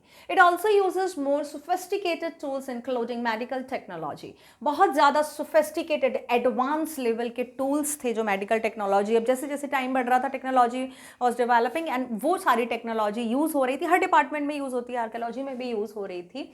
इन 1968, अभी देखो कितने साल हो गए, 22 में एक्सकेवेट हुई थी, 68 मोर देन 40 ईयर्स हो चुके हैं। एंड आफ्टर कार्टर्स डिस्कवरी, मतलब कार्टर ने 40 साल पहले डिस्कवरी की थी, और अभी तक उसकी जो मिस्ट्री थी डेथ की, उसका पता नहीं चल पाया था। And an anatomy professor x-rayed the mummy and revealed the startling fact: beneath the resin that kicks his chest, his breastbone and front ribs are missing. तो क्या बोल सकते हैं, एक एनाटॉमी प्रोफेसर थे, internal and external structure of the body. Anatomy professor knows everything about the internal body part, external body part. तो उन्होंने x ray किया। मतलब क्या होता है, ऐसा नहीं है कि भाई मिल गया, जैसे कि उसने 1922 में उसने रिवील किया, उसके बाद थोड़ी सी जो है डिस्कवरी हुई, बट तब क्या था, लिमिटेड टेक्नोलॉजी वॉज देयर, ठीक है, तो उसके अकॉर्डिंग सारी इन्वेस्टिगेशन हो गई, नथिंग वॉज गेन्ड। अगैन जैसे जैसे टाइम बढ़ा, न्यू टेक्नोलॉजी जैसे जैसे आती जा रही है, तो वो technology are using in the artifacts और in the excavations that has done earlier years ago. बहुत पहले के जो है, अभी तक वो जो मिस्ट्री सॉल्व नहीं हुई है, उसको अभी भी सॉल्व किया जाना था। तो जो एक आर्ट एनाटॉमी प्रोफेसर थे, उन्होंने क्या पाया, उन्होंने रिवील इज कॉल्ड एक्सपोज या अनकवर्ड, बताया उन्होंने एक startling fact. Startling fact is called amazing या सरप्राइजिंग फैक्ट उन्होंने बताया। Beneath is called under the resin, उनको क्या पता चला, किक्स ऑफ हिज चेस्ट, उनको जो चेस्ट बोन थी, ठीक है, ब्रेस्ट बोन जिसको आप बोल सकते हो, रिब्स बोलते हो जिसको, फ्रंट रिब्स, वो मिसिंग थी। मतलब एनाटॉमी प्रोफेसर ने क्या बताया कि मैंने जब उसको बॉडी को अच्छी तरह से एग्जामिन किया तो मुझे पता चला जो उसकी रिब है, आगे की जो रिब है वो थोड़ी सी मिसिंग थी। तो obviously this can be considered as a cause of one of the causes of his death. तो ये कब पता चला, 40 साल के बाद 1968 में, through a anatomy officer professor. Next देखो, today diagnostic imaging can be done with computed tomography or CT scan. Another expression computed tomography जो बताया था हमने क्या है, CT scan, that is by which hundreds of the X-rays in cross section are put together like slices of the bread to create a three-dimensional virtual body. अभी आजकल कैसी होती है भाई, आजकल जो डायग्नोस्टिक इमेजेस होती हैं, जो पिक्चर है वो आप कैसे निकाल सकते हो, वो पिक्चर्स आप निकाल सकते हो 3 डायमेंशनल, मतलब यू आर एबल टू सी, आप वो विथ वाइज, लेंथ वाइज और ब्रॉड, मतलब each and every dimension you can C of that thing. इस तरह की कंप्यूटर टोमोलॉजी अब आ गई थी। जैसे कि हमारी ब्रेड होती है, ठीक है, ब्रेड अगर आप ऐसे देखोगे तो that is just an rectangular, but 3D dimension में you can see the width of the bread, you can see the height, ठीक है, एंड द ब्रॉडनेस सब दिख जाती है। तो सेम एज जैसे ब्रेड को स्लाइस को, एक पूरी ब्रेड को स्लाइस काट काट के, and you can see the bread in 3 dimension, same as cross section में उसका CT scan that is possible in according to today's technology, and you can see the 3-dimensional virtual body. Virtual is called imaginary, that you are creating the technological body you can see, ठीक है, as you have seen the Hollywood movies आपने देखा होगा. So that is called. What more would a CT scan reveal of truth than the X-ray? क्या भाई, और इससे ज़्यादा X-ray से ज़्यादा CT scan ने क्या रिवील किया? And could it answer two of the biggest question is still lingering about him? Lingering is called long lasting. अभी भी उस questions थे जिनका आंसर नहीं मिला था. How did he die and how old was he at the time of his death? Everything was done. CT scan होता है, the complete body scanning हो जाती है आपकी. First it is taken from the head towards head की तरफ से लेके जाते हैं, then complete body scanning हो जाती है. 3-dimensional, each and every part will be minute details you can get. तो इससे ज़्यादा और क्या कर सकते थे, बट इसके बाद भी, इतना एडवांस टेक्नोलॉजी के बाद भी, एग्जामिनेशन के बाद भी, 2 क्वेश्चंस वर रिवील्ड. उसकी डेथ कैसे हुई और कौन सी एज में हुई, they were still undiscovered. King Tut's demise was a big event even by royal standards. Demise is called death. उसकी जो डेथ थी वो क्या थी, बहुत बड़ा एक इवेंट बन चुकी थी. एंड रॉयल स्टैंडर्ड मतलब इवन बाय रॉयल लोगों की अगर तरफ से देखा जाए तो भी he was the last of his family line. Why it was a royal standard, क्यों इतना बड़ा इवेंट थी, क्योंकि वो अपनी फैमिली लाइन का जो था वो लास्ट था. कैसा था वो अपनी फैमिली लाइन का लास्ट, मतलब बोलते हैं ना last heir, successor. See, I have just taken out the Tutankhamun family tree. This was the complete name of King Tut. Tutankhamun, ये फैमिली ट्री है उसका, ये आप देख सकते हो. तो ये जितने भी लोग हैं उसमें क्या कंसीडर किया जाता था कि भाई जो किंग टूट था, he was the last successor of his family. You can go through that. अगर आप ध्यान से देखोगे, we don't need to go it so deeply. I've just taken out to just give you an means idea कि बस तुतनखामुन जो था वो लास्ट हेयर वॉज कंसीडर. ठीक है, दिस इज तुतनखामुन एंड इसको लास्ट हेयर माना जाता था. दैट्स वाई उसकी जो डेथ थी वो बहुत बड़ा एक इवेंट थी. And his funeral was the death Ratle of the dynasty. उसका जो फ्यूनरल हुआ था उसका मतलब क्या था, उसका मतलब क्या था कि that was the death rattle, मतलब दैट वॉज द इंडिकेशन कि now this dynasty is over. Now nobody was left in this dynasty, that was the alone. अगर उसकी शादी हो जाती, अगर बच्चे हो जाते तो क्या होता, तो भाई दैट कैन बी कि हाँ भाई ये फैमिली आगे चल रही है. But with the death of the teenage untimely death of the Tutankhamun, the dynasty has completely finished. But the particulars of his passing away and its aftermath are unclear. Aftermath is called again the after effects. उसकी मौत के बाद क्या हुआ, जब वो उसकी death हो गई उसके बाद उसके जो पर्टिकुलर्स थे, पासिंग अवे इज कॉल्ड, उसके मरने के बाद क्या हुआ वो अभी भी अनक्लियर थे, दैट वर अनसॉल्व्ड. मतलब उसकी जब डेथ हो गई तो ऑब्वियसली ऐसा तो नहीं एकदम सारे लोग मर गए हों, तो उनके बाद में जो उसकी फैमिली था उसके साथ क्या हुआ, that was also a mystery. तो we can say the complete life and the death, even death of the king टूट was a mystery for every one. ये थोड़े से आर्टिफैक्ट्स हैं, यू कैन सी, जो उसके एक्सकेवेशन के साथ मिले हुए थे, ठीक है. Means these were are just giving you an idea, it's an just implication और specimen I have given. Now Amenhotep था टूथ्स फादर और ग्रैंडफादर. अब यहाँ से हमको थोड़ा सा उसकी फैमिली के बारे में यहाँ पे डिस्क्रिप्शन दिया गया. अभी तक हमने क्या पढ़ा, किंग टूथ्स के बारे में सब कुछ पढ़ लिया, whatever is told by the Carter और in this chapter by the Williams, ठीक है, आर विलियम्स के द्वारा. अब हम थोड़ा सा उसकी फैमिली के बारे में पढ़ते हैं. एमेनिटोप था टूथ्स फादर और ग्रैंडफादर. ये क्लियर नहीं है कि ये टूथ के फादर थे या ग्रैंडफादर थे. एमेनिटोप third, he was a powerful pharaoh who ruled for almost 4 decades at the height of the 18th dynasty. 4 decades मतलब 40 सालों तक उन्होंने राज किया था. कौन सी 18th डायनेस्टी थी. एंड उनका जो राज था बहुत ज़्यादा वो पावरफुल उनको कंसीडर किया जाता था. किसको, टूथ के फादर या ग्रैंडफादर थे. His son Amenhotep IV succeeded him and initiated one of the strangest period in the history, that was ancient Egypt. उनके जो बेटे थे, यानी कि एमेनिटोप थर्ड के जो बेटे थे एमेनिटोप फोर्थ, उन्होंने क्या किया, वो फिर उनको सक्सेशन मिला एंड उन्होंने इनिशिएटेड यानी कि शुरुआत करना. उन्होंने क्या शुरुआत की, एक बहुत स्ट्रेंजेस्ट पीरियड, सबसे अजीब सा जो समय था इजिप्शियन एंशिएंट इजिप्शियन की हिस्ट्री में, बहुत एक अलग, बिल्कुल अलग जो टाइम था, वो किसने शुरू किया था, एमेनिटोप फोर्थ ने. The new pharaoh promoted the worship of Aten the sun disk, changed his name to Akhenaten. उनका नाम क्या था, एमेनिटोप, मतलब एमेनिटोप थर्ड, ऐसी नाम होते थे ना राजाओं के, Amenhotep first, then second, then third, first second लगता था, नाम वही रहता था. बट इन्होंने क्या किया, एमेनिटोप फोर्थ ने अपना नाम चेंज करके क्या रख लिया, अकैंटन. अकैंटन मतलब वो क्या थे, उन्होंने जो वर्शिप था, he promoted the worship of Aten. तो आप देख सकते हो एटेन ये गॉड का नाम है, and this name was coming at the end of this name. देखो ये आ रहा है ना नाम attain, that's why he has kept his name this. उसमें एटेन का नाम नहीं है. एटेन गॉड को ये मानते थे, उनकी पूजा करते थे, इसीलिए उन्होंने अपना नाम चेंज करके ये रख लिया. और उसका जो एटेन है, इसका मतलब क्या होता है, sun disk. And then servants of the Aten, और इसका अकैंटन का मतलब क्या हुआ, सर्वेंट ऑफ अटेन. मतलब वो अपने आप को क्या कंसीडर करते थे कि मैं भाई गॉड अटेन का सर्वेंट हूँ, एक दास हूँ, इसीलिए उन्होंने अपना नाम चेंज किया. And move the religious capital from old city of Thebes to the new city of Akhenaten known as the Amarna. जो पहला उनका रिलीजियस कैपिटल था, मतलब शुरू से ही जो कैपिटल चलता आ रहा था जहाँ पे वो राज करते थे, वो जो सिटी था वो क्या था, थेब्स. मतलब थेब्स में ही वो लोग राज करते थे. लेकिन अकैंटन ने अपना नाम चेंज किया, उसके साथ उन्होंने अपनी कैपिटल भी चेंज कर दिया. न्यू जो कैपिटल था उसका नाम भी उन्होंने क्या रख दिया, अकैंटन. मतलब सेम नाम अपना भी था, उनका कैपिटल भी था, और उनका गॉड का भी सेम नाम था, और उसको क्या आप बोल सकते हो, Amarna. You can see in this here, see this is lower Egypt, ये इजिप्ट के लिए है, और ये रहा उनका पुराना कैपिटल, दिस इज थेब्स. जो upper Egypt, this is upper Egypt, lower Egypt ये हम देख रहे हैं. थेब्स ये उनका अर्लियर कैपिटल था, जहाँ पे सारे इजिप्शियन किंग ने रूल किया था. बट एमेनिटोप फोर ने जब अपना नाम चेंज किया, उसके साथ ही उन्होंने अपने कैपिटल भी चेंज कर दिया था. उस कैपिटल को अकैंटन या उन्हीं के नाम से या अमारना के नाम से जाना जाता है. ठीक है, तो this was the sun disc, और वी कैन से ना द सिंबल, जिस तरह से उन्होंने अपना चेंज किया था, वो किस गॉड को मानते थे, वो मानते थे अटेन या सन डिस्क को.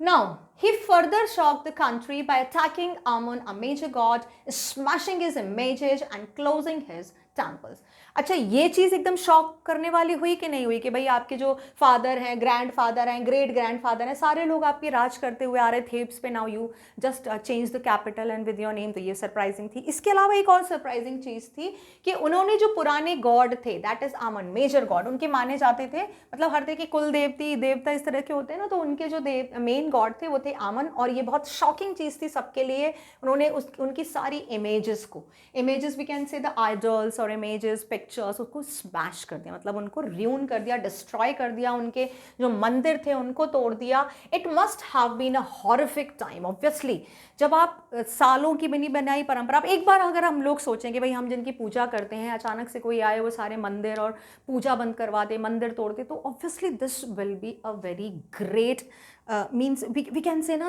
the kind of protest means एक तरह से का protest हो जाएगा, एक revolution, again the revolutionary vibes will come in the atmosphere. The same was there. बहुत ही ज़्यादा horrific time था सब लोगों के लिए, said Ray Johnson, director of the University of Chicago's Research Center in Luxor. Then the site of the ancient Thebes. So the site of the ancient Thebes उन्होंने देखकर यहाँ पर ये जानकारी हमको किससे मिलती है, ये बताई है हमको रे जॉनसन ने. मिस्टर रे जॉनसन ने बताया है. कौन है mister Ray Johnson? He is the director of University of Chicago's research centre in Luxor. Place का नाम है लक्सर और ये रिसर्च सेंटर के डायरेक्टर है रे जॉनसन, जिन्होंने हमको ये जानकारी दी है. ऑब्वियस इन्होंने जो फाइंड आउट किया, उन्होंने हमको ये बताया कि उस टाइम पर बहुत ही ज़्यादा ये रिवॉल्यूशनरी या हॉरिफिक टाइम था. The site of the ancient Thebes, the family that had ruled the 4th century, was coming to an end, and then Akhenaten went to a little wacky. Wacky is called, I'm using a slightly on a little odd way, आप ये बोल सकते हैं थोड़ा सा means disturbed हो जाना, ठीक है, बहुत ज़्यादा disturbed हो जाना. So ये इस चीज़ से भी वो परेशान था कि भाई उसकी जो पूरी डायनेस्टी थी, ठीक है, वो पूरी कमिंग टू एन एंड, मतलब इतने सालों तक उन्होंने राज किया और अब वो एक बार में वो सारी चीज़ें ख़त्म होने वाली थी. तो उसकी वजह से भी जो अखेनाटन था वो थोड़ा सा क्या हो गया था, slightly he started behaving in a odd manner, ठीक है, वो थोड़ा सा अलग तरह से बिहेव करने लगा था. उसको क्या लग रहा था कि भाई उसका सब कुछ ख़त्म हो गया है. So we can just imagine this was the picture and this is again the Egypt, कि वहाँ पे उस टाइम पे क्या क्या चीज़ें थी, किस तरह का माहौल था, वो हम देख सकते हैं. तो एक्चुअल में ये जो चेंजेस थे, जो मेजर चेंज थे बिसाइड्स किंग टूट, दैट इज डिस्क्राइब्ड हियर. तो हम बोल सकते हैं किंग टूट के अलावा यहाँ पे जो एक मेन चीज़ बताई गई है वो अखेनाटन के बारे में बताई गई है. After Akhenaten, that a mysterious ruler named Ismenkher appeared briefly and excited with hardly a trace. Trace का मतलब निशान, कोई भी साइन, उसका कोई साइन नहीं बचा. अखेनाटन की जब डेथ हो गई उसके बाद एक मिस्टीरियस रूलर आया था जिसका नाम था इस्मेनखैर, ठीक है. इस्मेनखकार ये एक रूलर था जिसका नाम यहाँ पे आया. Move to the next one. After Akhenaten's death, a mysterious ruler named Ismenkhere appeared briefly and excited with hardly a trace. So जब अखेनाटन की डेथ हो जाती है उसके बाद एक और मिस्टीरियस रूलर आता है इस्मेनखरे, एंड वो थोड़े टाइम के लिए आता है और उसका कोई भी हार्डली ट्रेस इज कॉल्ड, कोई भी साइन या कोई भी इस तरह का इन्फॉर्मेशन नहीं मिलता है. And then a very young Tutankhamun took the throne, King Tut as he is widely known today. और इसके बाद इस मिस्टीरियस रूलर के बाद उसके बाद कौन राजा बनता है? तुतनखामुन. वो बहुत यंग था, बच्चा था, अभी टीन एज में था, एंड वो उसको वाइडली कैसे जाना जाता था, पूरा नाम क्या था उसका? तुतनखामुन. एंड उसका जो छोटा नाम था वो था किंग टूट, ठीक है. सो तुतनखामुन का नाम था, वो था टूट, जिसको नाम से जाना जाता है, वही हमारे इस चैप्टर में है. The boy king soon changed his name to Tutankhamun, living image of the Amun. जो अभी हमने पढ़ा था, ठीक है, ये देखो, ये हमने पढ़ा था ना, ये इनके मेन गॉड थे आमन, तो उसके नेम में भी आमन था. तो पहले जो अखेनाटन था उसने अपने नेम के पीछे अटेन लगा लिया था, मतलब वो राजा वो अटेन गॉड को मानता था, इसलिए उसने अपने नेम के पीछे ये लगाया. जब तुतनखामुन, ठीक है, तुतनखामुन जब ये राजा बने तो उनको छोटा नाम था टूट, लेकिन बाद में उन्होंने अपना नाम चेंज करके तुतनखामुन रख लिया, जिसके पीछे गॉड आमन का नाम था. मतलब अगेन जो तुतनखामुन ने आमन की सारी मूर्तियां और टेम्पल तोड़ दिए थे, अगेन जब किंग टूट राजा बना था तो फिर से आमन की पूजा और शुरू हो गई, उसके मंदिर वगैरह बन गए और उन्होंने अपने नाम के पीछे उनका नाम लगा लिया. उसका क्या मतलब था? लिविंग इमेज ऑफ आमन. जैसे कि अटेन ने लगाया था the servant of the sun disc, servant of the Aten, उसका नाम का मतलब था, इनके नाम का क्या मतलब था? Living image of God Amun, ठीक है. And oversaw a restoration of the old ways. Now restoration is called to return something to its original condition. Oversaw is called supervision. So मतलब पहले की बिल्कुल ओरिजिनल कंडीशन जो पहले थे, अखेनाटन से पहले और जो रूलर आया था तब तक अटेन की पूजा हो रही थी, आमन की पूजा खत्म हो गई थी, लेकिन बाद में किंग टूट के बाद everything came back to his life in his old ways. He reigned for about 9 years and then died unexpectedly. तो अगर हम सोचेंगे मतलब 13 से 19 के बीच में अगर वो मरा था तो वो कितना छोटा होगा जब उसको राजा बनाया गया होगा, तो लगभग 9 साल तक उसने राज किया और उसके बाद उसकी डेथ हो गई, ठीक है. I hope it is clear till here. Regardless of his fame and the speculation about his fate, Tut is one mummy among many in Egypt. Speculation is called supposition, मतलब अंदाज़ा लगाना. तो उसके फेम के मतलब उसका जो फेम था उसके बारे में अगर अंदाज़ा लगाया जाए तो जितने भी इजिप्ट के लोग थे तो तुतनखामुन की जो मम्मी थी वो सिर्फ अकेली थी, यानी कि बोल सकते हैं राजा तो बहुत थे वहाँ पे, लेकिन जो मम्मी मिली थी वो सिर्फ किंग टूट की मिली थी. How many, no one knows, मतलब और कितनी मिली नहीं पता है. The Egyptians mummy project which began in inventory in late 2003 has recorded almost 600 so far and is still counting.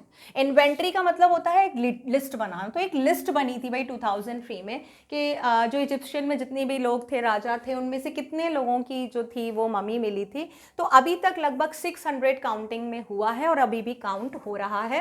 The next phase scanning the mummies with a portable CT machine donated by a National Geographic Society and cements its manufacturers. King Tut is one of the first mummies to be scanned in death as in life, moving regally ahead of his countrymen. Regally is called in a special way. तो अब यहाँ पे next phase, एक phase हो चुका है, मतलब king टूट का इन्वेस्टिगेशन हो चुका है, CT scan, X-ray, anatomy professor reveal something, मतलब सब कुछ हो चुका है. अब क्या, अब एडवांस टेक्नोलॉजी आ गई, 40 साल से ऊपर हो गए हैं, तो अब ऐसा मानना है कि भाई उसका फिर से एग्जामिनेशन होगा. तो ये सेकेंड फेज था सीटी स्कैन का. और किसको ले जाया गया स्कैनिंग के लिए? किंग टूट की मम्मी को. किसने किया था? ये बोल सकते हैं कि जो सीटी मशीन थी, जो advance technology that is donated bye national geographic society and siemens, जो इसके मैन्युफैक्चरर हैं, ठीक है, ये इन्होंने गिफ्ट किया था. इन्होंने मतलब ये जो नया जो पोर्टेबल या पोर्टेबल इज कॉल्ड, बहुत हैंडी, छोटा सा, ठीक है, पहले बहुत बड़े होते थे, एडवांस टेक्नोलॉजी में छोटा सा आ गया है.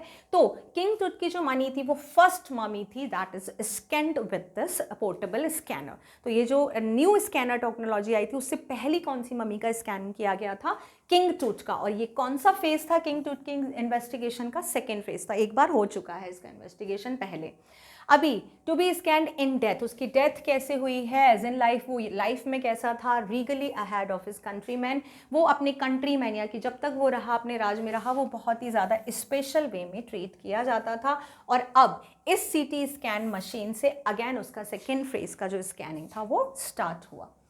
A CT scan machine scanned the mummy head to toe, creating 1,700 digital X-ray images in a cross section. Tut's head scanned in 0.62 millimeter slices to register in the intricate structures takes one airy detail in the resulting image. Airy detail, another expression, strange images of tooth cells is visible with the help of the CT scan.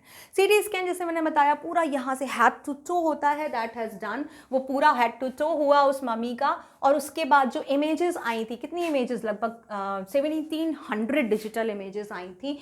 कितने part में? अगर हम part की बात करें कि भाई कितने सेक्शन में हुआ था, 0.62 मिलीमीटर. मिलीमीटर कितना छोटा सा होता है, you can not see even that is the part. और उस 1 मिलीमीटर का भी 0.62 मिलीमीटर, मतलब इतने माइन्यूट सेक्शन में उसका एग्जामिनेशन हुआ था. इंट्रिकेट इज कॉल्ड, बहुत महीन, इंट्रिकेट, बहुत माइन्यूट, बहुत प्रिसाइज स्ट्रक्चर्स में उसका इन्वेस्टिगेशन हुआ था, क्योंकि तब तक टेक्नोलॉजी बहुत एडवांस हो चुकी थी, पहले इतना माइन्यूट नहीं था. And whatever they have got that was very strange detail about the resulting image. जो उनके पास इमेजेस आई थी वो बहुत ही स्ट्रेंज थी. They were giving the strange detail with Tut's entire body, we can say. Similarly recorded, a team of the specialists in radiology, then forensic and anatomy began to probe the secrets that the winged goddess of a gilded burial shrine protected for so long. यहाँ पे एक picture दिया गया है, that is I will tell you, but before that let me say कि जो investigation हो रहा था उनमें कौन कौन था.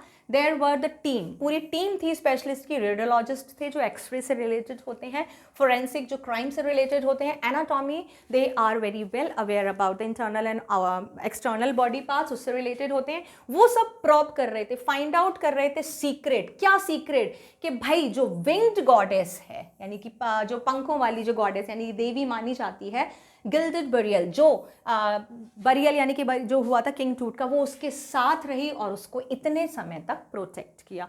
मतलब मम्मी को भी इतने सालों के बाद, हज़ारों सालों के बाद भी मम्मी को इस हालत में जब मतलब you are aware about that कि ये सर है, ये पैर है, तो वो भी बहुत बड़ी बात है। तो उनको लग रहा था कि जो विंग्ड गॉडेस हैं उन्होंने उसको इतने टाइम तक प्रोटेक्ट किया है। This one of the picture is given in your textbook, mural of the king Tut tomb showing king Tut with Osiris. Osiris is the god of the after life. उनको माना जाता है कि भाई Osiris जो goddess हैं, जो देवी हैं, वो आफ्टर लाइफ, मतलब आफ्टर लाइफ माना जाता था कि डेथ के बाद एक लाइफ होती है, तो उनके बाद जो डेथ के बाद जो लाइफ होती है उसकी देवी कौन होती हैं? ओसिरिस। तो ये एक तरह से बिलीव भी था। जब बहुत सारी mystery it's not possible to excavated in the real life, concrete manner में आप नहीं देख पाते हो, तो you also started believing on this such thing. उनको भी लग रहा था कि भाई हाँ, ओसिरिस कोई देवी है जिन्होंने इसको इतने साल तक प्रोटेक्ट किया। The night of the scan, workmen carried tooth from the tomb in his box. Like pallbearers, they climbed a ramp and flight of the stairs into the swirling sand outside. Then rose onto the hydraulic lift into a trailer that held the scanner. Pallbearers are the person who help to escort the coffin to the funeral. ठीक है, अब उसको जब second phase के CT scan के लिए लाना था तो उसको फिर से निकाला। पहले वाला जब उसका एग्जामिनेशन हो गया तो मम्मी को फिर से ग्रेव में डाल दिया। अब उसका जब एडवांस टेक्नोलॉजी हो गई, पोर्टेबल CT स्कैन मशीन आ गई, तो उनका फिर से एग्जामिन किया जाना था, तो भाई फिर से निकाला ग्रेव में से उसकी मम्मी को। उसके बाद जो एस्कॉर्ट करते हैं, आपने देखा है ना, जब मर जाते हैं कोई तो एस्कॉर्ट करते हैं, उन जो पर्सन होते हैं जो लेकर जाते हैं डेड बॉडी को, उनको पॉल बेयरर्स बोलते हैं। ठीक है, तो जो नाइट थी जब सेकेंड फेज का CT स्कैन होना था, तो बहुत जो उनके वर्कमैन थे, वर्कमैन इज कॉल्ड, जो पॉल बेयरर्स थे, वो किंग टूट की मम्मी को फिर से लेके गए। एक रैंप था, उस पर वो चढ़े। ठीक है, ramp is called the sliding motion, उस पर फ्लाइट इज कॉल्ड, उस पर चढ़े। उसके बाद swirling sand outside, swirling is called twisting, घूमने वाली, मतलब हवा चल रही थी इजिप्ट में, क्या है, डिजर्टेड एरिया इज देयर, तो सेंड आउटसाइड, बाहर से निकाल के जो लेकर आए थे उनकी मम्मी को वो अंदर लेके गए। And then rose on a hydraulic lift, rose इसका सेकेंड फॉर्म ऑफ राइज, उनको उठाया हाइड्रोलिक लिफ्ट में into the trailer that held the scanner. ये हाइड्रोलिक आप बोल सकते हो, इस तरह के ट्रेलर में उठाया और मम्मी को यहाँ पे रखा, and then held the scanner, scanner रखा। 20 minutes later 2 men emerged, emerged is called दिखाई देना, मतलब थोड़ी देर के बाद, 20 मिनट के बाद 2 आदमी आते हैं, and sprinted for an office nearby. मतलब ये यहाँ पे बताया जा रहा है जो सेकेंड फेज की इन्वेस्टिगेशन था उसके लिए मम्मी को ले जाया जा रहा था। So now we can say the mummy of King Tut has again taken out from the grave, फिर से ग्रेव से निकाल ली गई है। ये 2 मैन बॉडी लेके आते हैं, एक मशीन पे खड़े होते हैं, वो मशीन ऊपर उठती है और उनको ऊपर पहुंचा देती है। उसके बाद क्या होता है, 20 minutes later, 20 मिनट के बाद 2 आदमी आते हैं, sprinting for an office near by. Sprinting is called बहुत तेज़ी के साथ भागना। ठीक है, स्प्रिंटिंग हम क्या बोल सकते हैं, बहुत तेज़ी के साथ भागना। तो बहुत तेज़ी से भागते हुए 2 आदमी आते हैं, एंड देन वो ऑफिस में घुस जाते हैं एक, and return with a pair of white plastic fan, और वापस आते हैं, उनके हाथ में 2 पंखे होते हैं वाइट कलर के प्लास्टिक के। The $1 million scanner had quit because of the sand and the cooler fan, curse of the pharaoh, joked a guard nervously. क्या हुआ था, बाहर जो धूल चल रही थी, ठीक है, तो स्प्रिलिंग मूवमेंट में जो सैंड चल रही थी, तो वो इतनी तेज़ हवा चल रही थी कि जो स्कैनर मशीन थी, पोर्टेबल स्कैनर मशीन थी, उसका जो फ़ैन होता है कूलिंग के लिए, cooling fan is there in each and every machine, हर मशीन में होता है, माइक्रोवेव में होता है, देन ओवन में होता है, आपके CPU में होता है, सब में होता है। तो कूलिंग मशीन, एक फ़ैन उसमें भी होता है, क्योंकि मशीन काम करते करते गर्म हो जाती है, उसको कूल रखना ज़रूरी है।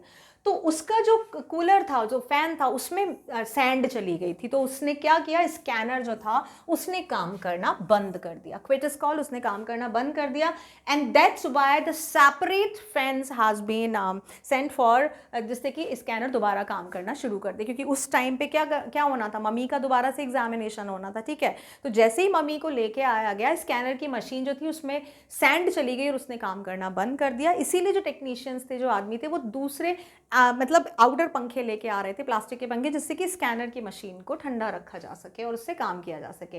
But what ever is going on, जो गार्ड था, ऑफिस का जो गार्ड था, वो हंसते हुए क्या जोक मार रहा था कि मुझे लगता है कि this is a curse of pharaoh. मतलब उसको ये लग रहा था कि अब दोबारा से एग्जामिनेशन होने जा रहा है। इट्स नॉट, मतलब अगर आप देखो तो किसी को कब्र में दफनाने के बाद बार बार निकालना, तो ये क्या है, उनको उसको ऐसा लग रहा था कि फारो यानी कि इजिप्शियन जो किंग हैं, उनको उनका कर्ज है ये, वो ये नहीं चाहते हैं कि दोबारा से उसका एग्जामिनेशन हो। That's why again and again the hurdles are coming. Okay, तो उनका जो एग्जामिनेशन होना था, एनी हाउ जो मम्मी था उसको वहाँ पे पहुँचाना था सीटी स्कैनर के रूम में। Now eventually the substitute fans worked well enough to finish the procedure. Substitute मतलब जो प्लास्टिक के पंखे लाए गए थे उनसे काम करना शुरू हो गया, और जो प्रोसेस था सीटी स्कैन का उसको कंप्लीटली फिनिश कर लिया गया without any difficulty. After that, after checking that no data has been lost, the technicians turned it over the workman who carried him back to his tomb less than 3 hours after he was removed from his coffin. The pharaoh again rested in the peace where the funerary priest had laid him so long ago.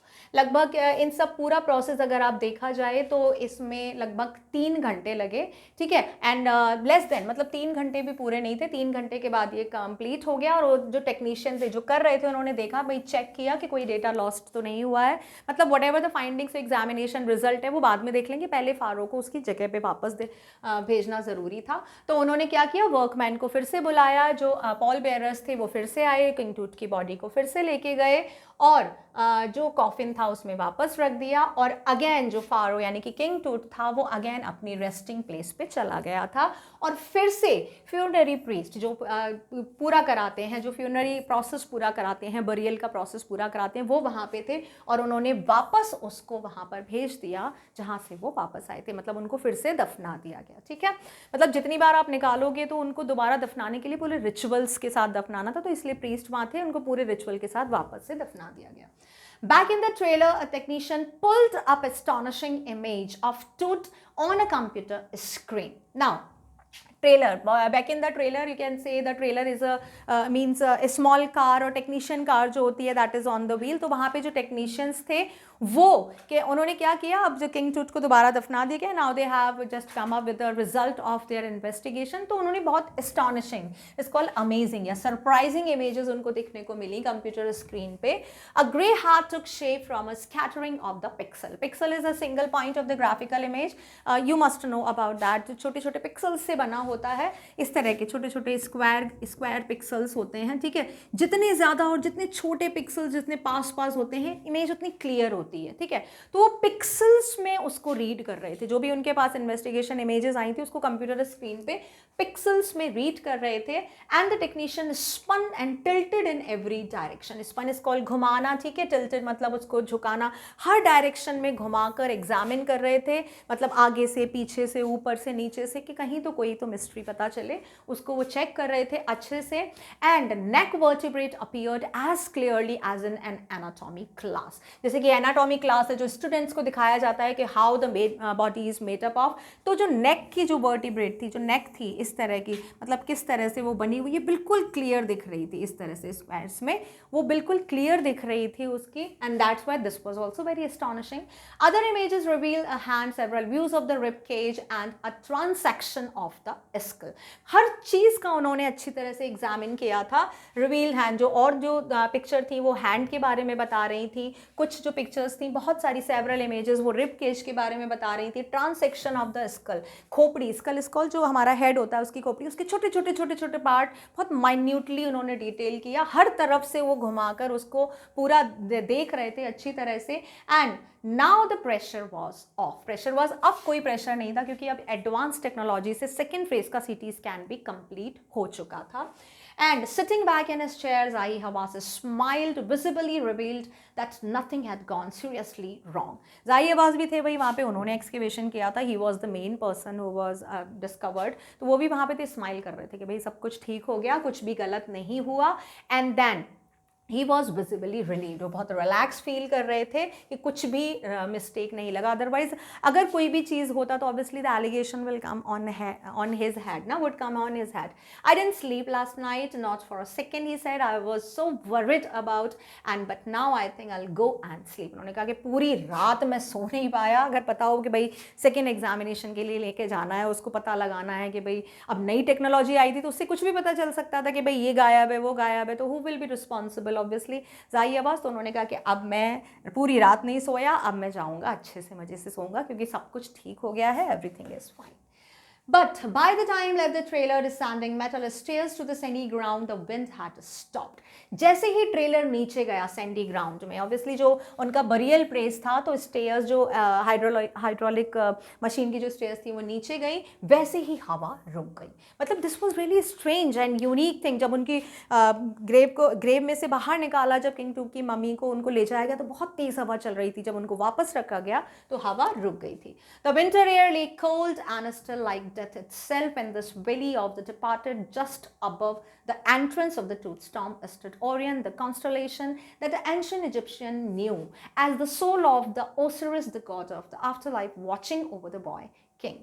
Winter lake ऐसा लग रहा था जैसे कि बिल्कुल जो ठंड में एकदम शांत और ठंडी जो हवा चलती है, बिल्कुल ठंडा मौसम हो गया था, एकदम साइलेंट। मतलब बहुत डेथली फील आ रहा था, बहुत हॉरिफिक फील आ रहा था, एकदम सब कुछ रुक गया था, सब कुछ ठंडा था और बहुत ही डेड, एक आइसी फील आ रहा था, जस्ट लाइक डेथ इटसेल्फ। ऐसा लग रहा था, मतलब ऐसा लग रहा था कि हाँ, you are somewhere in the valley of the death.